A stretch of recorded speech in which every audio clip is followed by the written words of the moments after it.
Good morning. Welcome to Sunday morning.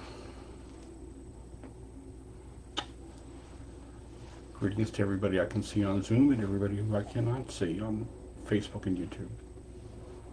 Um, Today we are going to continue our journey through the Ten Paramis with number 8, which is resolve.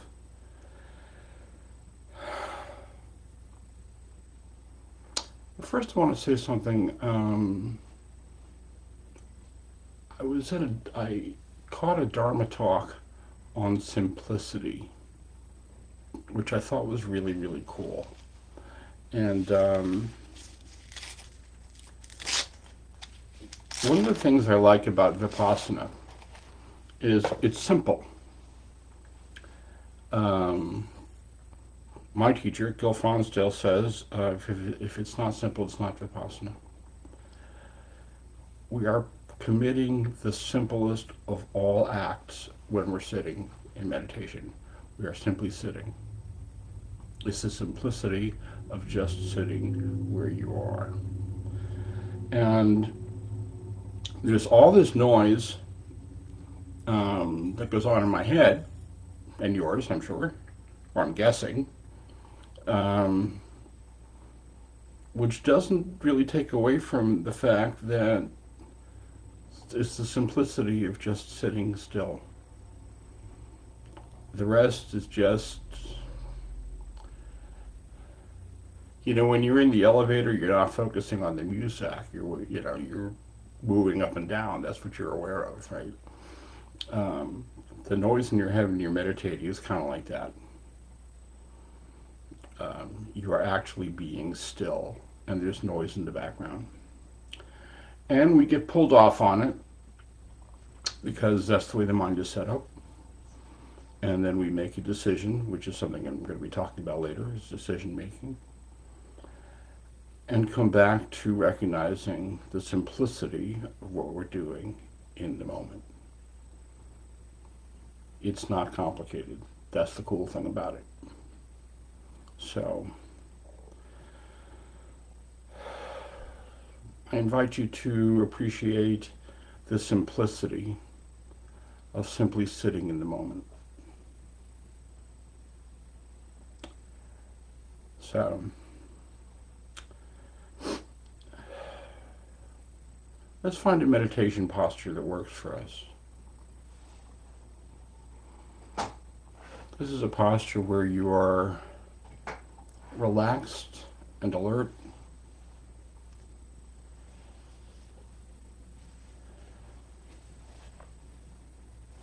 Not rigid.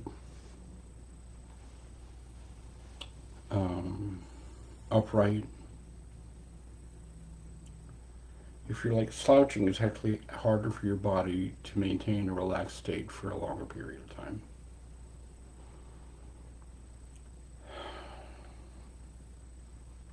You might want to tuck in your chin a little bit without straining the muscles of your neck. It's tuck in your chin a little bit. That straightens the top of your spine.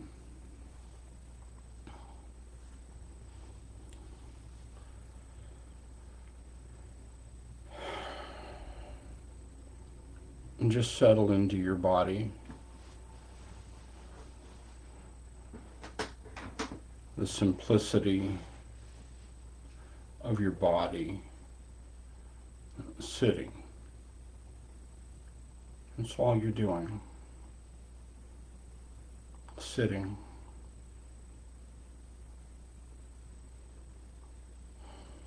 There's noise and distractions. Some of it inside, some of it outside. But being aware of the simplicity of the body settling in to the present moment. Just letting gravity do its thing as your torso settles into your hip socket. And your body rests on the seat, on the ground.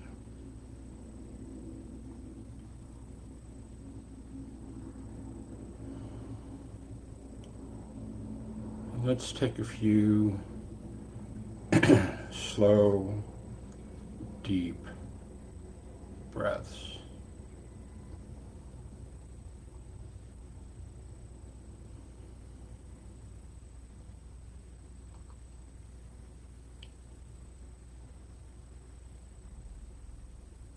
Just the simplicity of breathing in and out.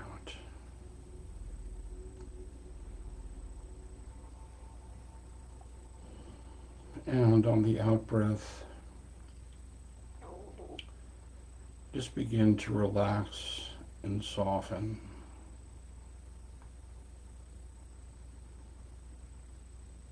And relax the muscles of your face.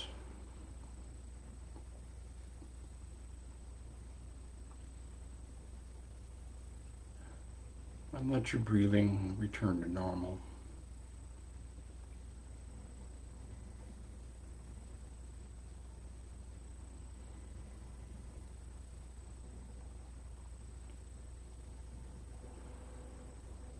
And continue on the out breath just to relax to whatever degree you can. There's no pressure. The simplicity of this practice is knowing that the doing it is the doing it. Can't do it wrong. Just breathing in and out.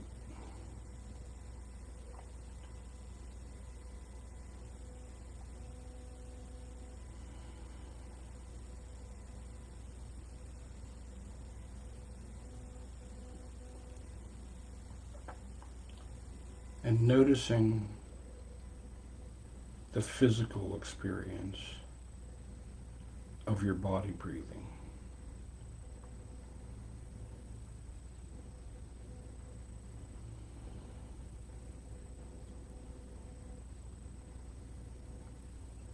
You may notice the sensation of air moving in and out of your nose.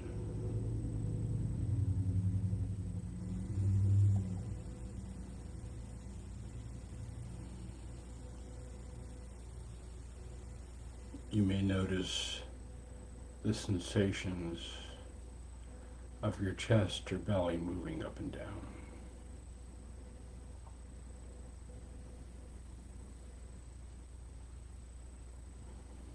You may notice the overall global body experience of breathing.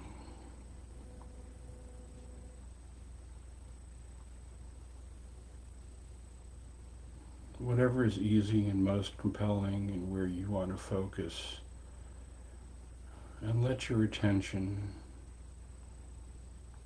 let your awareness rest on your breathing.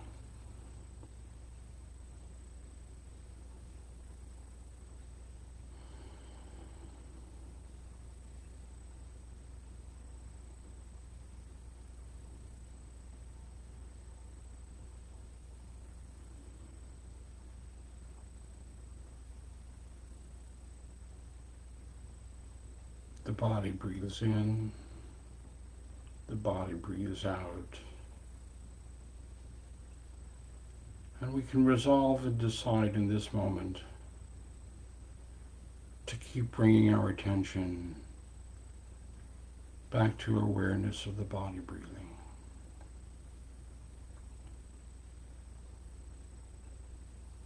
Resolving to continue in this practice for these minutes.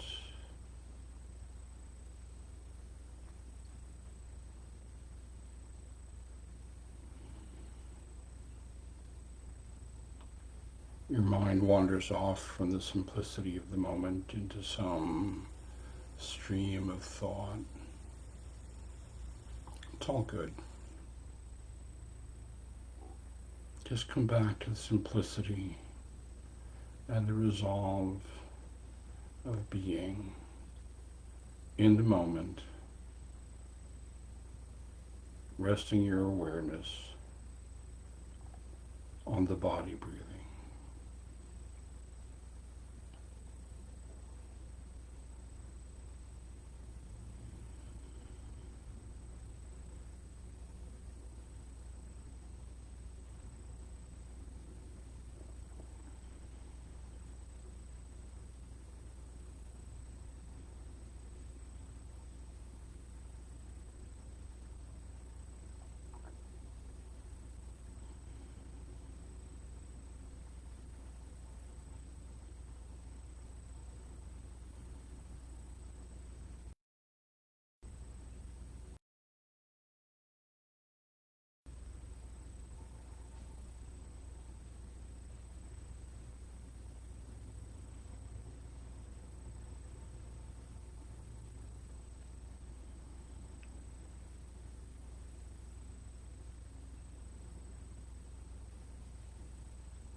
Thoughts may come and go.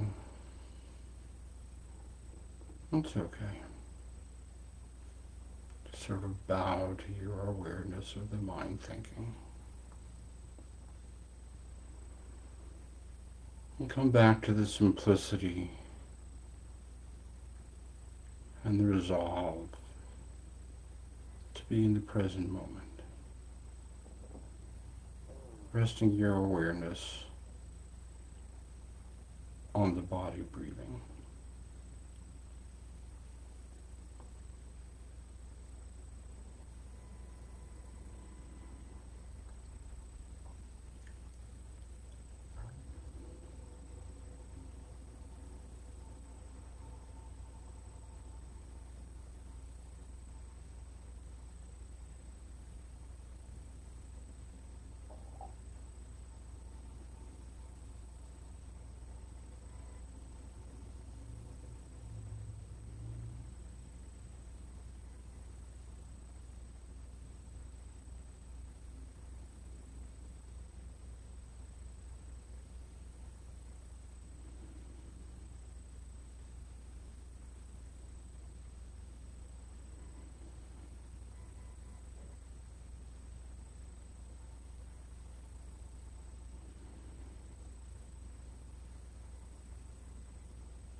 And as we come to the end of this sitting,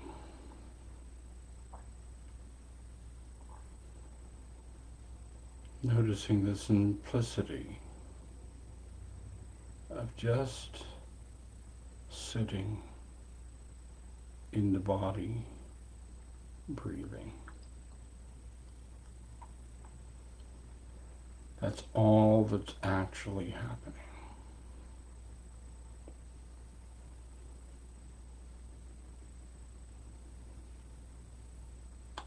The mind may drift into other activities of remembering or projecting or processing, but the simplicity of the moment, your awareness of the body, breathing, simply sitting.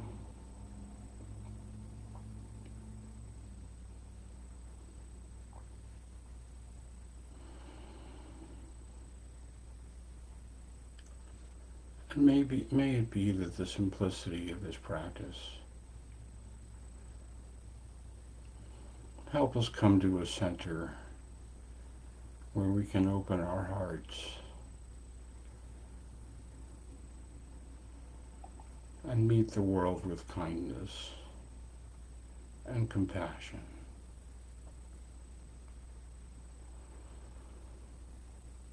And in those moments when we notice that we're not doing that,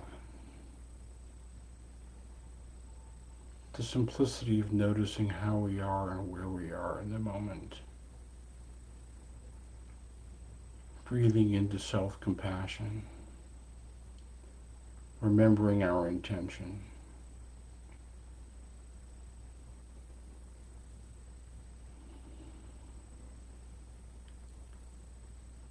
and may it be that the benefits of this practice flow to benefit everyone we encounter today in the calmness and simplicity of the present moment.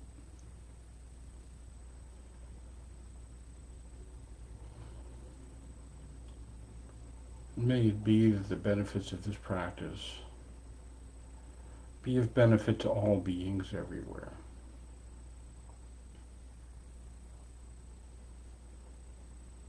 May all beings be happy.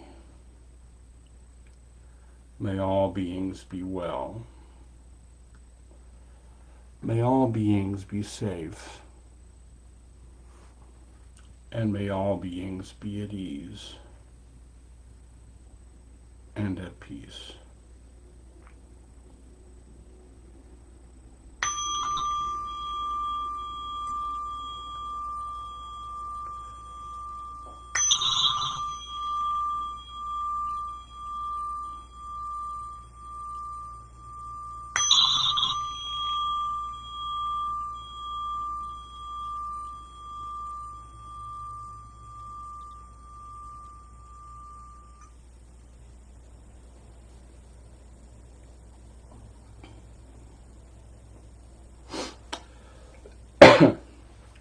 Thank you for your practice.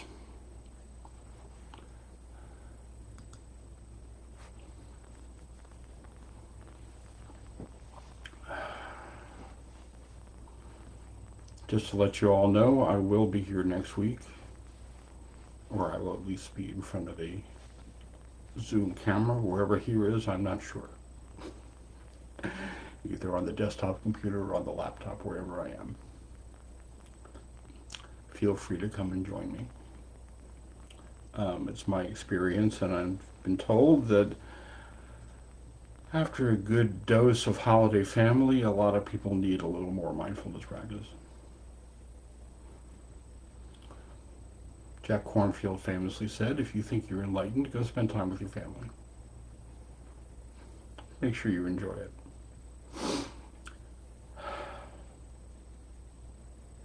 Today we're on the 8th Parami. And I heard a discussion this week on the nature of the word parami. You know, Buddhism is a scholarly tradition, and it's also a great debate society, and people will discuss at great length individual phrases and words. I was in a 45-minute Zoom discussion on the meaning of one word one time and stayed awake through it all. The word parami is usually translated as perfection, the 10 perfections of the heart that lead us to awakening. But I'm preferring to think of it as intentions. That feels gentler to me. Because perfection is a loaded word and perfectionism is a trap. So the 10 paramis to me are 10 intentions of the heart to bring us to greater awareness and awakening. And they are generosity, ethics, renunciation, insight, energy, patience, truthfulness, resolve or determination, loving kindness, and equanimity. And today we're talking about the 8th parami, determination. Also translated as aspiration or resolve, commitment. And in this context, I'm talking about the degree to which we are willing to follow our aspiration to engage this practice. It requires a certain amount of tenacity and stick-to-itiveness. We drift off, we come back, we don't feel like meditating, I don't feel like getting up in the morning, and that's all okay.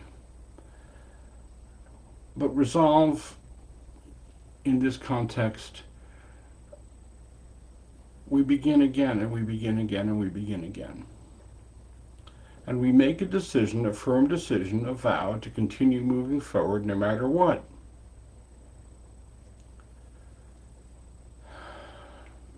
And resolve,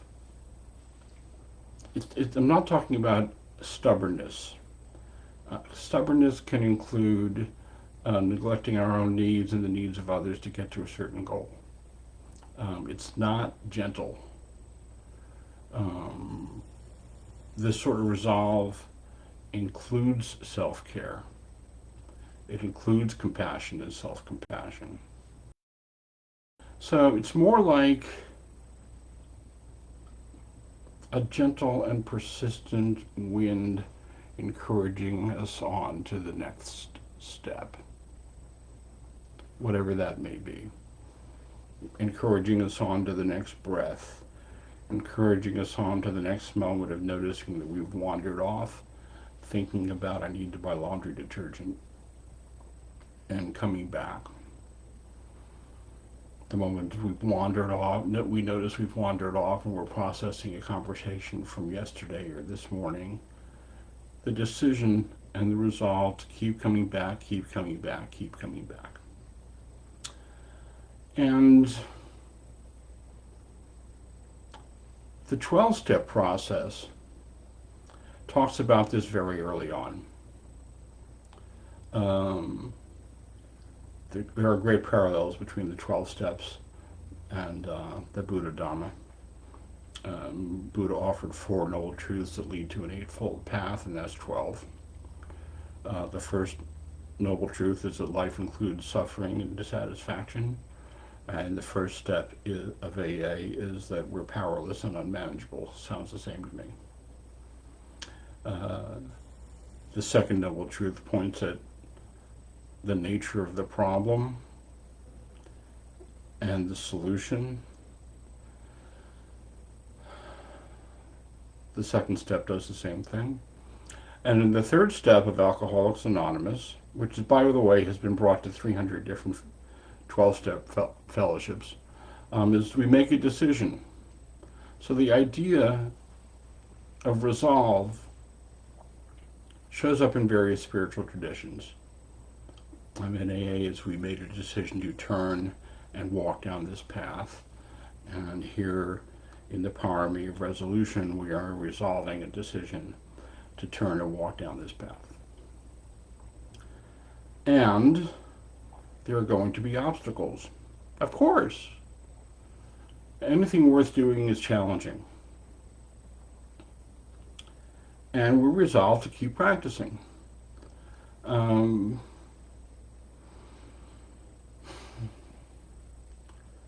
I feel stuck. It's too hard. I can't find the time. Oh, yes, you can, by the way. I can't get my mind to be quiet. That's the one I hear about the most, which is not the point.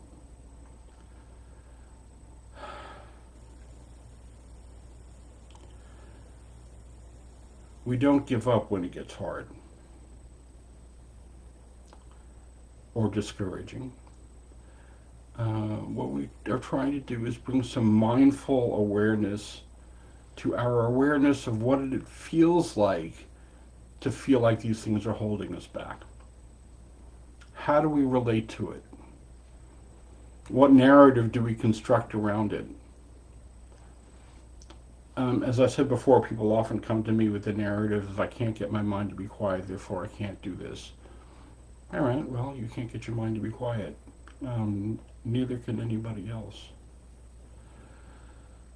Sharon Salzberg was quoted recently as saying, she's been meditating for decades, and it's still the same process of her mind wandering off and coming back and wandering off and coming back.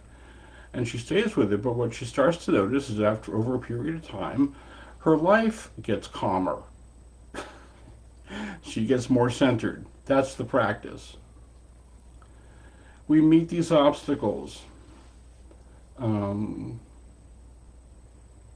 bring our mindful awareness to observing what that experience is like for us, like everything else we observe in mindfulness awareness. And it turns out that the obstacle is the path. I know that's a cliche, but it happens to be true. Walking down the path and I encounter a large boulder.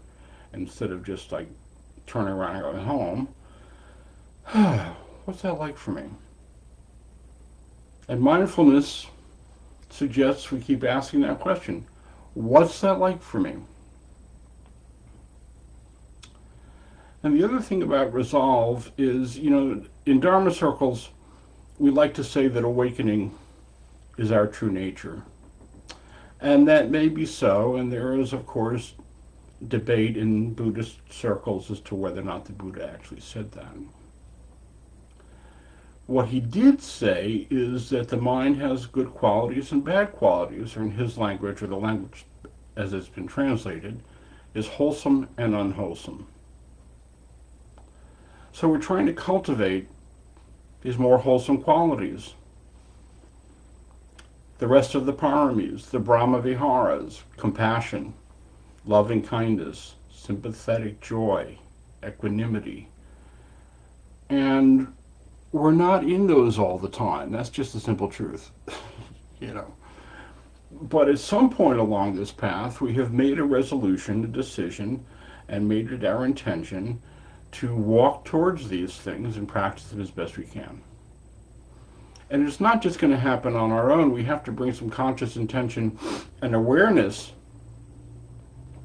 We have to choose it again and again. And that's the commitment in resolve. I'm going to sneeze in a second. So, it's a challenge. Compassion is a challenge. Loving kindness is a challenge. The paramis are all a challenge. And they take commitment, and they take determination, and they take, as what is described in the third step, is making a decision to turn towards it. This is the essence of right view, which is the first of the Eightfold Path. Right view includes recognizing the truth of the Four Noble Truths and making a decision to walk towards the solution to that. And in our practice, in our meditation practice, We meet this all the time. Because the practice is not easy. It really is not easy. Sometimes it seems easy, sometimes not so much. Um, I often, I don't wanna. I don't feel like it. Okay, I'm going to push past that. That's resolve. Um, Sitting here, my morning meditation or my evening meditation, and I really feel like I want to just get up and move around. But I'm deciding, I resolve to sit here quietly. So moment to moment, I'm making the decision to notice what that's like for me, not necessarily view it as a call to action, and resolve. Mindfulness is the resolve to be with whatever comes in my meditation practice. Easy or hard, intense feelings might come up. I will be with that.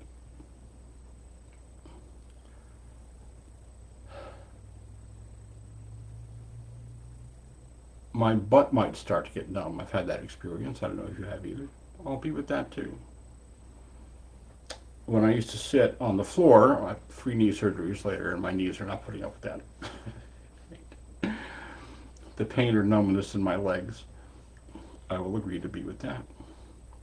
A little piece of wisdom on that. I told Gil Fonsdo one time I couldn't tell the difference between whether I was having the normal pain that goes along with sitting in this posture or if I was injuring my knee again. He said, well, then sit in a chair.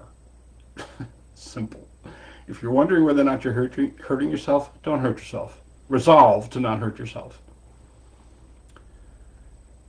This is a practice that requires a certain amount of sustained awareness and persistence. It's like a warrior spirit. The warrior keeps moving on, even when it's hard. And we fall short. Of course we do. Very few people walk in mindful awareness all the time. Very few people walk in mindful awareness much of the time.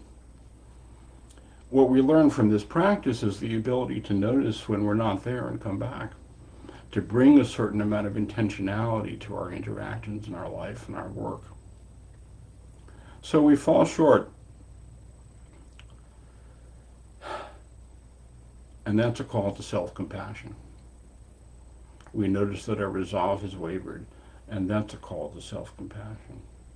We notice we're not showing up as the person that we want to show up as, and that's a call to self-compassion.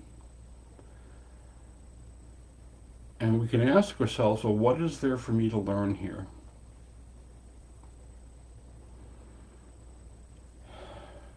I'm not going to be in this practice all the time. Anybody who spends time with me knows that I'm not in a mindful state all the time. But I'm doing the best I can. It's good enough. And resolving to know that. And resolving to not be hard on myself. And resolving to not beat myself up. Because it's a hard practice and it's a hard process and it takes practice and persistence. There's a reason why they call it a practice. I don't have to practice mowing my lawn. I know how to do that. I mow the lawn is mowed. I have to practice this because I'm still learning it 30 years downstream. Someone asked Pablo Casals why he practices 8 hours a day, and he said, well, I might be learning it. That's resolve. So, I'm going to invite you all to make a resolution to be kind and gentle with yourself today. And in the moments when you notice that you haven't done that, or if you feel like you've come up short, I'm inviting you to resolve to come to self-compassion and be kind and gentle. So, thank you for your kind attention. Does anybody have any comments or questions on this or anything else that we've talked about or the practice?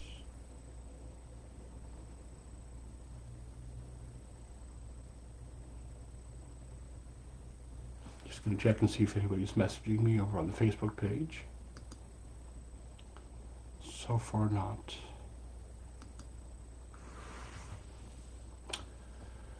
Well, I wish you a happy Thanksgiving.